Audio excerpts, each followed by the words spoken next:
ಭೇಟಿ ಮಾಡಿದ್ರು sir. First of all Sudeep ಅವರು ಇವತ್ತು ನಮ್ಮ ಮನೆಗೆ ಬಂದಿದ್ದು ಅವರ ಚಲನಚಿತ್ರದ ಉದ್ಯಮದವರೆಲ್ಲ ಸೇರಿ ಕ್ರಿಕೆಟ್ ಮ್ಯಾಚನ್ನು ಆಡ್ತಾರೆ, ಪ್ರತಿ ವರ್ಷ ಆಡ್ತಾರೆ. ಈ ಬಾರಿಯೂ ಕೂಡ ಅವರು 23, 24, 25 ಆಡಬೇಕು ಅಂಥೇಳಿ ತೀರ್ಮಾನ ಮಾಡಿದ್ದಾರೆ.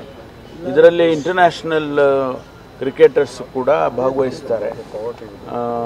2-3 ಟೀಮ್ ಮಾಡಿಕೊಂಡು ಅವರು ಆಟ ಆಡ್ತಾರೆ. ಅದಕ್ಕೆ ಕರೆಯೋದಕ್ಕೆ ಬಂದಿದ್ರು.